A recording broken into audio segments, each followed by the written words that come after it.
Hello class 12। आज आपका topic रहेगा torque on an electric dipole place in a uniform electric field. अगर कोई electric dipole uniform electric field में रखा है तो उसके ऊपर टॉर्क क्या लगेगा। What is a torque? Torque is a rotational force कि भाई किसी डायपोल पे रोटेशनल फोर्स कितना लग रहा है। देखिए, मान लीजिए आपको ये यूनिफॉर्म इलेक्ट्रिक फील्ड है। यूनिफॉर्म प्रॉपर्टीज में आपको कराया गया था uniform electric field lines are shown by straight parallel equidistance line. ठीक है, ये आपका यूनिफॉर्म इलेक्ट्रिक फील्ड है, यानी कि हर जगह इलेक्ट्रिक फील्ड क्या है, एक जैसा है। और इलेक्ट्रिक फील्ड लाइन कैसे जनरेट होते हैं, पॉजिटिव टू नेगेटिव। तो ये पॉजिटिव टू नेगेटिव। एक डायपोल रखा है आपका, डायपोल जिसमें कितने पोल हो, 2।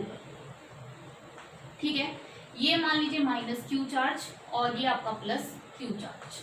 डायपोल क्या होता है, जब two equal charges are placed by some distance. मान लीजिए इनके बीच में जो डिस्टेंस है वो कितना है, 2a। ठीक है, ये इसका सेंटर पॉइंट, तो यहाँ से डिस्टेंस कितना हो गया, a, यहाँ से कितना हो गया, a। अब देखो, ये प्लस क्यू चार्ज है। आपको पता है जब भी कोई प्लस क्यू चार्ज रखा होता है तो प्लस क्यू चार्ज के ऊपर फोर्स इलेक्ट्रिक फील्ड की डायरेक्शन में लगता है, तो इसके ऊपर फोर्स इसी साइड लगेगा। और फोर्स कितना लगेगा, F is equals to Q into E. आपने पढ़ा है E is equals to F upon Q naught where limit Q naught tends to 0। ये रिलेशन आपको याद होगा स्टार्टिंग में। तो यहाँ से F कितना आ गया, Q इंटू ई। डायरेक्शन आ गई इसकी। ये कौन सा चार्ज है, माइनस क्यू। तो माइनस क्यू के ऊपर चार्ज कहाँ लगता है, इलेक्ट्रिक फील्ड के अपोजिट डायरेक्शन में। तो इस पे फोर्स लगेगा इस side. F is equals to Q E. Minus इसलिए नहीं कंसिडर किया क्योंकि देखो इसी डायरेक्शन मैंने यहाँ कंसिडर कर ली। देखो, एक F आपका लग रहा है क्यू ई, मैग्नीट्यूड इसका सेम है, इसका मैग्नीट्यूड भी सेम है, but they are different direction. Two equal and opposite forces, two equal and opposite forces are acting on an electric dipole.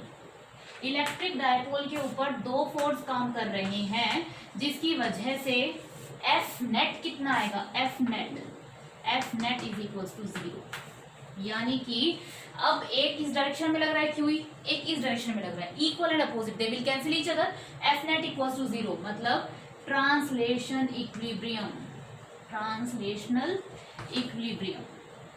इसका मतलब जब भी किसी डायपोल को आप यूनिफॉर्म इलेक्ट्रिक फील्ड में रखोगे तो ट्रांसलेशन नहीं करेगा, वो ऐसे हिलेगा नहीं, मतलब ऐसे हिल के नहीं जाएगा, यूं ट्रांसलेट नहीं करेगा। ठीक है, तो उसका एफ नेट क्या है, 0। Dipole is in translation equilibrium. इतना समझ में आया? ओके, अब हम बात करते हैं टॉर्क की। ठीक है, यहां तक आप इसको नोट कीजिए। बात करते हैं टॉर्क की।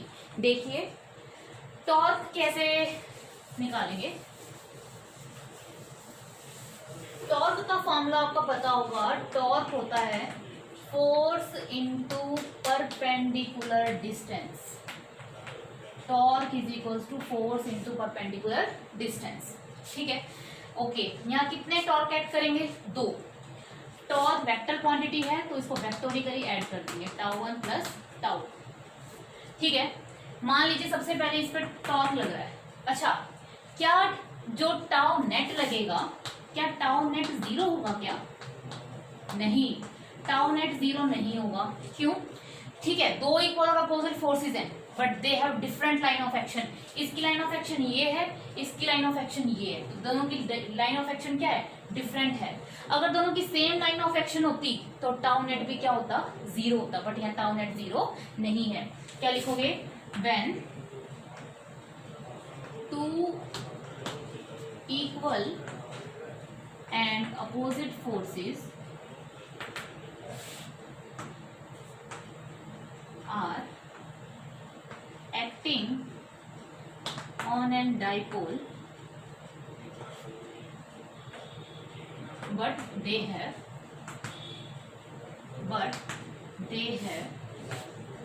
different line of action. दोनों का लाइन ऑफ एक्शन क्या है, डिफरेंट है, जिसकी वजह से tau net is not equals to 0। Tau net 0 नहीं है, इसका मतलब it is not in rotational equilibrium.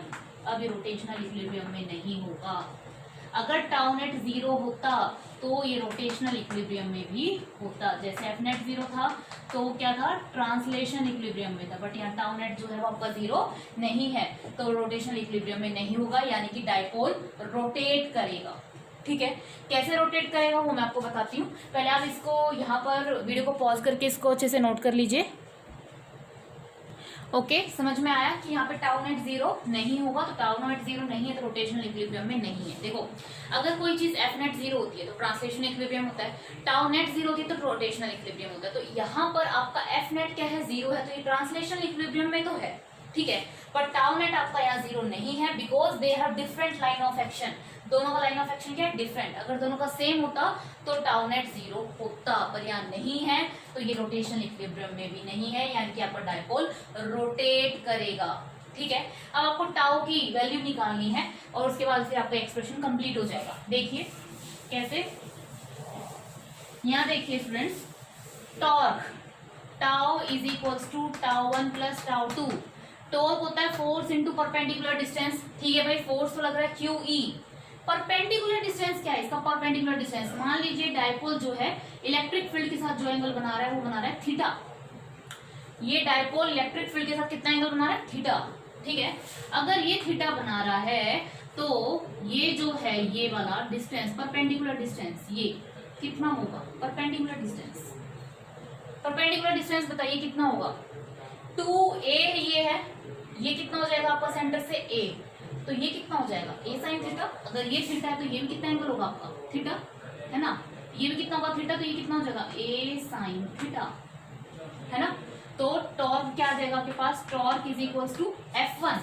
F1 की वजह से कितना आएगा, QE a sine theta.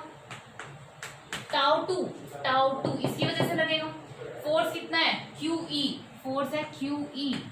Perpendicular distance, यहां से देखिए परपेंडिकुलर डिस्टेंस, ये a, ये परपेंडिकुलर डिस्टेंस। ठीक है, तो ये a है, ये थीटा, तो ये भी कितना आ जाएगा, a साइन थीटा। ठीक है, तो क्या आ जाएगा यहाँ पर आपका a sine theta, QE a sine theta plus QE a sine theta कितना आ जाएगा, torque is equal to 2QE a sine theta. इतना क्लियर है। ओके, टॉर्क कैसी क्वांटिटी है, वेक्टर क्वांटिटी है। देखो इसके ऊपर जो टॉर्क लगेगा कैसे लग रहा है, यू है ना, तो इसके ऊपर टॉर्क कैसे लग रहा है, क्लॉकवाइज, है ना। ये वाला जो चार्ज है प्लस क्यू क्लॉकवाइज घूमता है, तो ये कैसा, ये इस पे कैसा लग रहा है, क्लॉकवाइज। अच्छा, अब ये वाला जो है आपका माइनस क्यू, ये भी कैसा है आपका यू है, इसके ऊपर टॉर्क कैसे लग रहा है, यू क्यू ई, तो ये भी कैसे घूम रहा है, क्लॉकवाइज घूम रहा है। ठीक है, तो क्लॉकवाइज घूमेगा तो यहाँ पे भी आप क्या लिख दो, क्लॉकवाइज। तो आपके पास टॉर्क कितना आ गया, 2QE a sine theta. Okay students, तो ये आपका क्या था, थीटा एंगल, तो टॉर्क आ गया 2QE a साइन थीटा। आपको पता है डायपोल मोमेंट क्या होता है, charge multiply by the distance between them. तो क्या मैं Q2a को P लिख दूं, तो टॉर्क क्या आ जाएगा, torque is equals to PE sine theta. आपने पढ़ा होगा A cross B, AB sine theta, है ना। तो टॉर्क को ऐसे लिख सकते हो, torque is equals to P cross E। क्यों भाई, आप टॉर्क को E क्रॉस P नहीं लिख सकते थे, क्या ऐसे लिख सकते थे, ये भी तो ठीक है, ये भी तो हो सकता था, वैसे वास्तव में ठीक ही है, ये नहीं लिख सकते। और what is the theta, theta is the angle between P and E। देखो डायपोल मोमेंट की डायरेक्शन क्या होती है, माइनस से प्लस, ये पॉजिटिव चार्ज और ये इलेक्ट्रिक फील्ड, तो डायपोल मोमेंट और इलेक्ट्रिक फील्ड के बीच में कितना एंगल है, थीटा। ठीक है भाई, चलो चेक कर लेते हैं। P क्रॉस E, देखो ये आपका क्या था, क्लॉकवाइज, ये था आपका क्लॉकवाइज। ठीक है, तो आपको जो टॉर्क आना चाहिए वो भी कैसा आना चाहिए, क्लॉकवाइज। तो क्या करो, P क्रॉस E, P की तरफ राइट हैंड P की तरफ ले जाओ भाई, राइट हैंड उठाओ, फिंगर्स को P की तरफ ले जाओ और इलेक्ट्रिक फील्ड की तरफ घुमा रहे हो, कैसे घूम रही है, क्लॉकवाइज। तो इससे जब आप कर रहे हो तो कैसा आ रहा है, क्लॉकवाइज आ रहा है। बट अगर मैं E क्रॉस P करूं, अब क्या करो, इलेक्ट्रिक फील्ड की तरफ ले जाओ, पहले E पहले ना, तो इलेक्ट्रिक फील्ड की तरफ ले जाओ, P इस साइड है, P की तरफ ले आओ, कैसा आ रहा है, एंटी क्लॉकवाइज। पर आप देखो ना ऊपर वाले एक्सप्रेशन में, जब आप दो क्लॉकवाइज को जोड़ोगे तो टॉर्क कैसा आना चाहिए, क्लॉकवाइज, इसलिए आप क्या लिखोगे, P क्रॉस E लिखोगे, ना कि E क्रॉस P। ये गलत है, ये बिल्कुल ठीक है। ठीक है, तो जब भी किसी डायपोल को इलेक्ट्रिक फील्ड में रखते हैं, जब डायपोल और इलेक्ट्रिक फील्ड के बीच में थीटा एंगल होता है तो उसमें टॉर्क कितना लगता है, P क्रॉस E लगता है, which is in clockwise direction. F net 0 होता है, ट्रांसलेशन इक्विलिब्रियम नहीं होगा, रोटेशनल इक्विलिब्रियम नहीं होता, जिसकी वजह से डायपोल क्या कर जाता है, रोटेट कर जाता है। ठीक है, अब हम इसके कुछ स्पेशल केसेस के बारे में पढ़ेंगे जो आपके सीबीएसई में कई बार पूछे जा चुके हैं, तो आप इसको वीडियो को पॉज करके अच्छे से पहले नोट कर लीजिए। ओके स्टूडेंट्स, अब देखिए आपको जो टॉर्क आया है, टॉर्क आया है आपके पास P क्रॉस E। ठीक है, या फिर आप लिख सकते हो torque is equals to PE sine theta. First case बताओ, when this torque is maximum, ये बताइए ये टॉर्क मैक्सिमम कब होगा। टॉर्क मैक्सिमम तब होगा जब साइन थीटा की वैल्यू मैक्सिमम होगी। साइन थीटा की मैक्सिमम वैल्यू कितने पे होती है, साइन थीटा की मैक्सिमम वैल्यू होती कितनी है, +-1।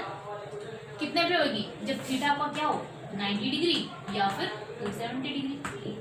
Sign 90 +1, sign 270 -1। अगर ऐसा होता है तो आपका टॉर्क क्या लगेगा, मैक्सिमम टॉर्क लगेगा, डायपोल मैक्सिमम रोटेट होगा।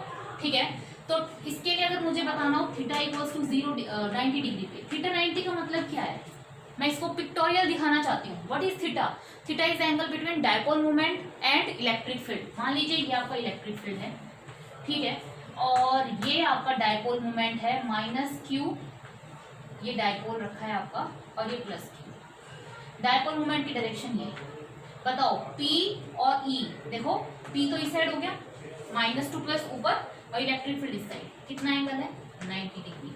अगर ऐसी कंडीशन है कि डायपोल इस तरीके से रखा है, -q +q और इलेक्ट्रिक फील्ड इस साइड है, तो इस टाइम डायपोल के ऊपर मैक्सिमम टॉर्क लगेगा। ठीक है, अब कोई कहे 270 के लिए बनाओ, when theta is equals to 270 degree, इस टाइम भी जो टॉर्क लगेगा वो आपका मैक्सिमम लगेगा। इसको अगर डायग्राम बनाना हो तो ये देखो आपका इलेक्ट्रिक फील्ड इस साइड, क्लियर है। उसके बाद -270, देखो 90 पे -q +q घूम गया, ये आ गया 180 पे। अब ये क्या हो गया, -q, 270 पे -q ऊपर चला गया, +q नीचे आ गया, -q +q। ये आपका डायपोल रखा है और इसकी डायरेक्शन आपकी इस साइड P और इलेक्ट्रिक फील्ड इस साइड, तो ये है आपका केस P और E, है ना। तो देखो इस डायरेक्शन में बन रहा है एंगल, यानी कि 270 डिग्री। जो अभी एंगल है वो कितना है आपका, 270 डिग्री, सॉरी 270 डिग्री। ठीक है, तो इस टाइम पे और इस टाइम पे जो आपका टॉर्क लगेगा वो क्या लगेगा, मैक्सिमम टॉर्क लगेगा, डायपोल मैक्सिमम हद तक रोटेट होगा। थीटा की वैल्यू क्या होनी चाहिए, 90 और 270, क्योंकि साइन थीटा मैक्सिमम कितना होता है, +-1। इसको नोट कर लीजिए। अब वो केस देखते हैं जहां टॉर्क क्या होगा, मिनिमम होगा। ठीक है, when this torque is minimum. Second, torque is minimum और 0। मिनिमम और 0 का मतलब हो गया कि टॉर्क होता है PE साइन थीटा। तो आपको पता है साइन थीटा की मिनिमम वैल्यू होती है 0, कितने पे होती है, थीटा इक्वल्स टू 0 डिग्री पे और 180 डिग्री पे। ठीक है भाई, अच्छा टॉर्क मिनिमम है या 0 है, इस बात से क्या समझ रहे हो आप, torque do not rotate, torque जो है sorry dipole do not rotate, dipole do not rotate, मतलब अगर इतना एंगल होगा तो डायपोल ज्यों का त्यों रहेगा, डायपोल रोटेट नहीं करेगा। कब नहीं करेगा, देखिए theta 0, what is a theta, theta is angle between electric field and dipole movement.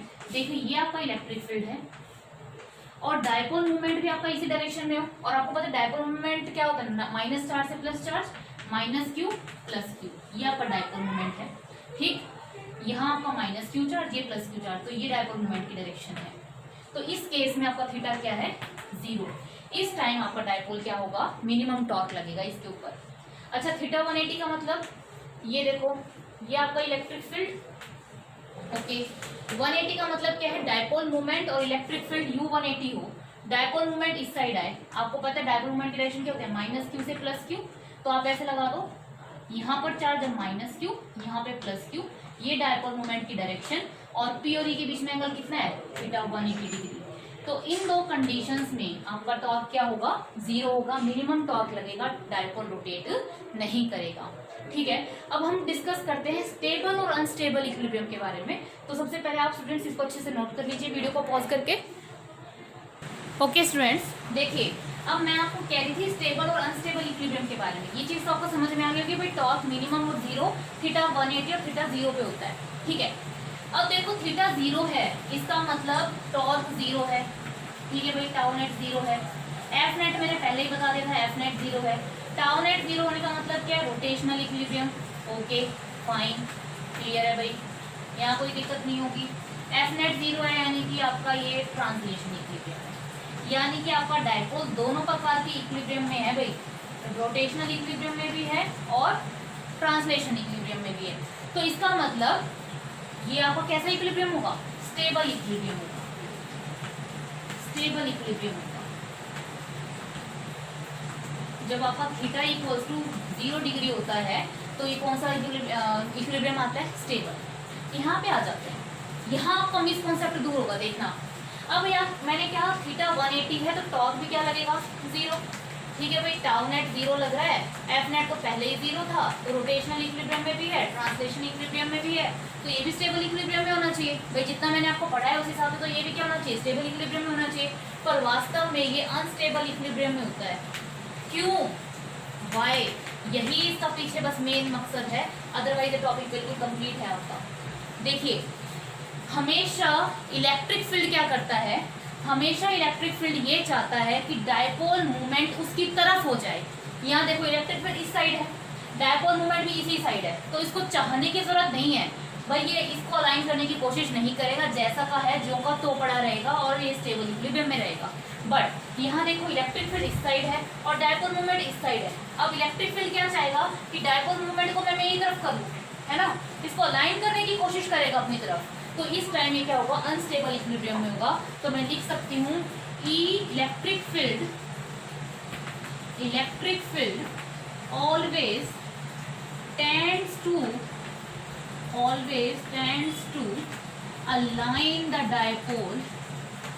align the dipole in the direction of electric field। हमेशा ये चाहता है इलेक्ट्रिक फील्ड की डायपोल जो है वो इलेक्ट्रिक फील्ड की डायरेक्शन में आ जाए। Electric field always tends to align the dipole in the direction of electric field.